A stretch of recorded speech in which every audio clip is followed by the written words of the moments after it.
shoot. Am I gonna cut off the beginning of this video? Maybe. Will I cut off that part? Who knows? Okay, it's week 5. Me and, or rather, my opponent and I are the only undefeated teams going into this week with 4-0. As you can see, his team's fairly real. Yes, yeah, honestly, yeah. Like, I mean, he's got the unmon at the bottom, which I always hate, but like, you know.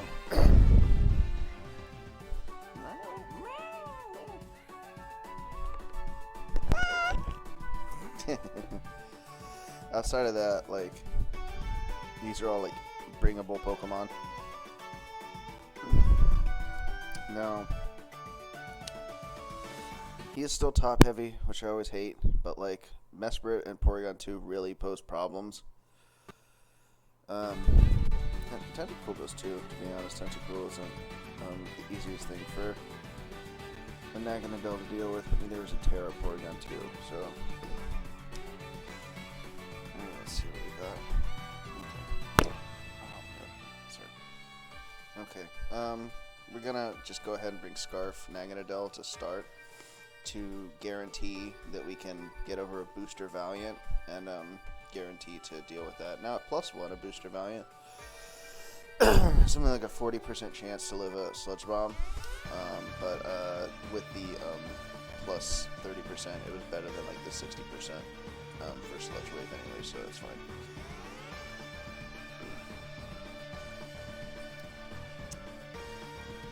And then, let's see, Togekiss is a Babiri Berry. Now, that's not really for this, for the Mega Metagross, it's more for an Iron Head. On Garchomp, I figure it was kind of like 50-50, like I thought about, what is it, Kasib instead. But, you know, I was like, well, you know, might as well have a Babiri since the Metagross is right here anyway. But yeah, it's fairly kind of sick. Maybe he's breathing because of that. But it's fine. So yeah, that's why we were Babiri, just in case we needed it for Metagross, and then the coin flip of Garchomp. Gleam, Defog, Fire Blast, and then Psyshock is for both, well, not just, I mean, it would be fine for Valiant in-game, but it's for Tentacruel.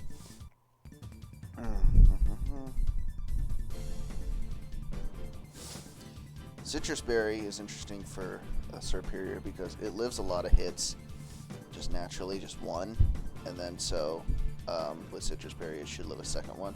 Citrus Berry is kind of an underutilized tool in draft, in my opinion, because like you should be able to see a mon that's like taking 60% from something a lot of the time and then living afterwards with a Citrus Berry a second one. So yeah, Terra Fire, because just generally it's a good one. It's for Metagross. Actually, it's only for Metagross, it appears to be, because otherwise Grass should steamroll, to be honest. It's really good here. Gastrodon, Rindoberry is really, I was only like fearing like Grass Knot Zeraora, to be honest. There's also Energy Ball, Mesprit, as well as, I think Valiant gets Energy Ball, but yeah, and this was actually CM's Bidef, so I was mostly there for Valiant, mostly just like Toxic Hit, and then I think I do decent damage, but obviously it can be Calm Mind too. Solgaleo with Colbur Berry is pretty much a dedicated Mega Metagross check. Actually, a counter, technically, because it switches in and wins. Yeah, it lives to EQs. Belly Bolt does too, actually. Fizdef Belly Bolt also lives to EQs from Mega Metagross because, again, Tough Claws is the real problem, which is why we're Colbur Berry instead of Shucca Berry. Sorry, just, again, my breathing. It's worse this episode.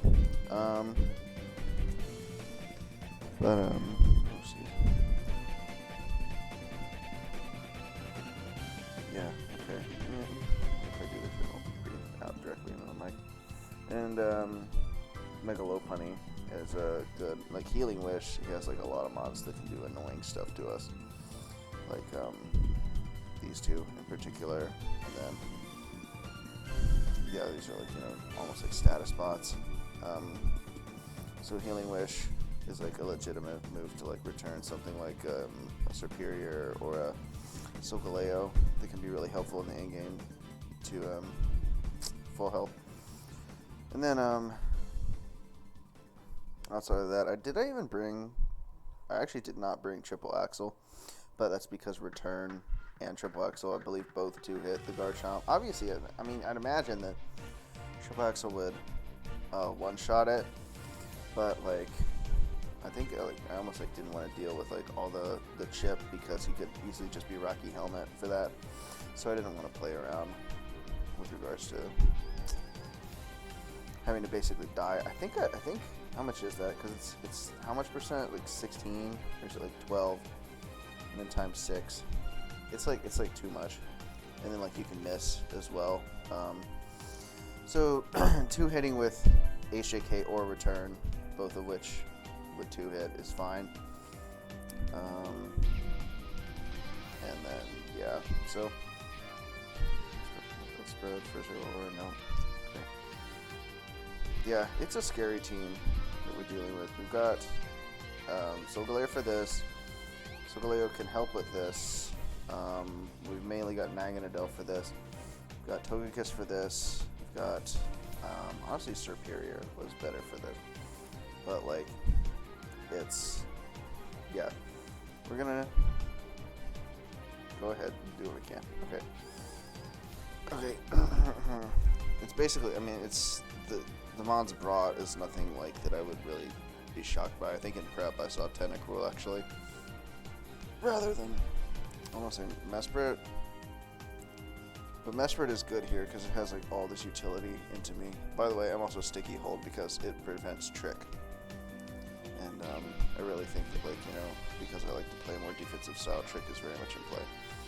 But let's go ahead. I'm gonna start with my Naganadel. Ooh, come on. And I'm doing that just in case of Valiant off the rip, just in case of Chomp off the rip. And I can always U-turn out as well, be active. It is Mesprit. But yeah, I'm thinking because he's a lead, he's probably Rocks. That's unfortunate. But it does confirm that he is a, you know, not a Scarf set. Like, pretty much confirms it. Excuse me. Once again, breathing really badly. Don't know if this is the vid finally, as in the COVID. Who cares? That shit was fake. In case you didn't know. But yeah, so we've got our defogger in front of this. I do that because Mega Metagross is super free, and I go ahead and get the burn. This should dissuade him from going into that right now, and it does. Goes into his all switch in, and we do get the defog off despite being paralyzed. That's good. Okay, randomly go Gastrodon, and okay, that's really not good. There's no way around it. It's such a frustrating thing when that happens because it's the single most broken thing in the game. Like, we play this game, right? It's just not fair. It's so punishing. It's like, the thing is with it, it's like crit, right? Crits kind of exist to level the playing field a little bit, to like be, you know, if you just, it gives you a way back in, right? And freeze is similar. But also, stuff like that happens. There's no way that they could like institute something where like freeze was only active when you have like less Pokemon, excuse me, viewer. I've been noticing that so frequently. Did I even comment on it in the last video? I might have, but like people keep saying less instead of fewer. But yes, when you have fewer Pokemon than your opponent, it's a real death of linguistic, you know, truth. A minor one, maybe. But anyway, yeah, that super sucks. That's really not good. If I had Scald, that would be fine, but I don't. I could Scald right then and there, but I do not have it. And guess what? It would have been fine, because he has like 3.5 physical attackers, right? So I don't know if this is physical or special, but like Scald would have been fine. Alright, I remember clicking Toxic here, because Porygon 2 is naturally faster, of course. Here comes this. He wants to, try and set up in front of me, which is fine, because I could just go Togekiss. Prevent Scale Shot at the very least. Oh, okay. By the way, I did go for Fire Blast there, because I figured it's too risky, because I should just be able to kill if he like, him setting up his super ass. Like, it's telling me that Dazzling Gleam kills there, so he should not be trying to set up on me. He's just be going after Mega Metagross. But anyway, it doesn't matter there. Okay, and guess what? We live, so it's all good, right? No. The glitch happened, but as you can see, paralyzed. Paralyzed again.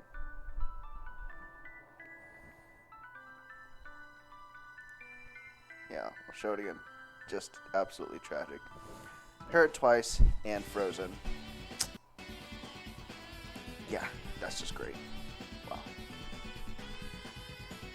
Okay, now you're gonna do force it out. Have to drop the Draco, get it out.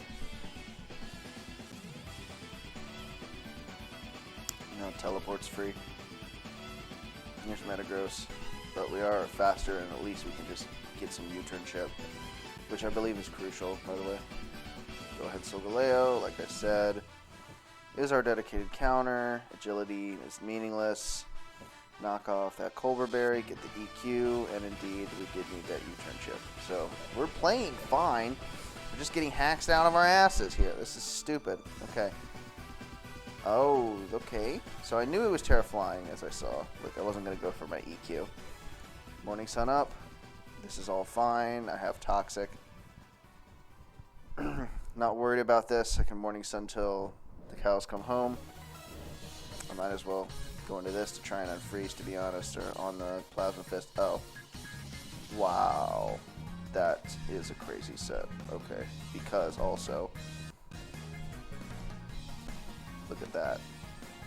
Really cool set. That's scary as hell, because you're, boosting your defense and you're super fast. So you can totally afford to do that. Yeah, that's if there's ever like, a time where like Chesto Resto is good, it's like either on that or like on a bulky like Dragonite,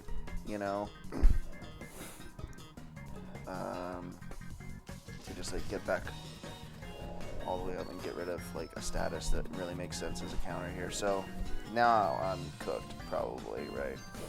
I have my play right here is to live one Plasma Fist and to get chip with Sunsteel Strike for Draco Meteor.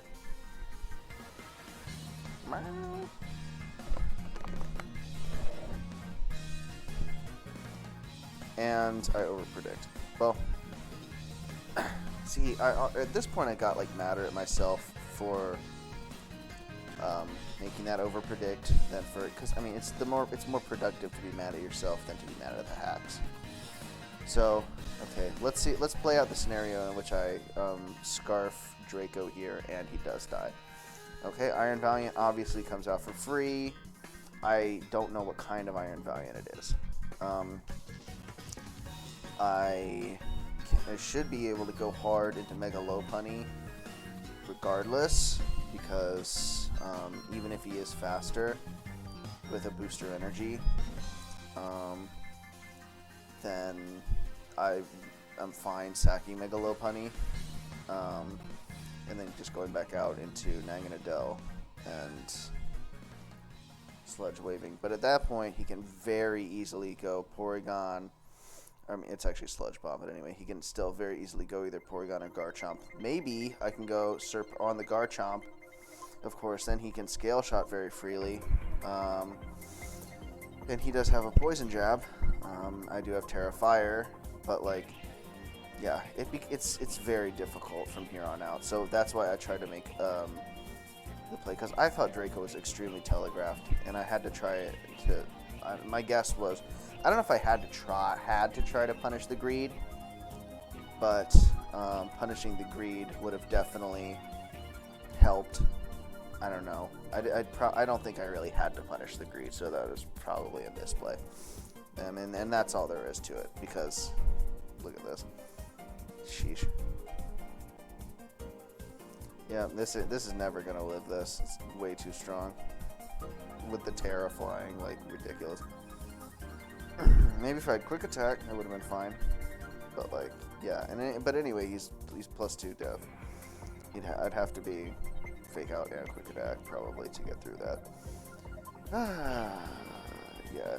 Freeze, double Para on my Togekiss in crucial moments, and yeah, I didn't really play badly in this, like, except for that one play at the end. Then like I could have maybe made my way back into it, which I should have done. Cause guess what? You remember that game that I had with where I was down to just a Regieleki and a remember I have a Citrus Berry on Superior too. So yeah. But just, I was down to my Regieleki and my Zoroark, and I pulled it out against like 4 Mons, including like a Blaziken. It was Blaziken, Zapdos, Mega Venusaur. Might have just been those 3, but I pulled it out against them. And yeah, if you would imagine that Superior would be a Mon that would be able to do that. So yeah, I screwed up not giving Superior a chance to win the game, not Dracoing here. Of course, I do have to connect the Draco as well, and at that point, like, the hacks are so bad that you could maybe just even say that I missed it, which is a cope. But BG, you hate to, you're shamed for saying BG, but like,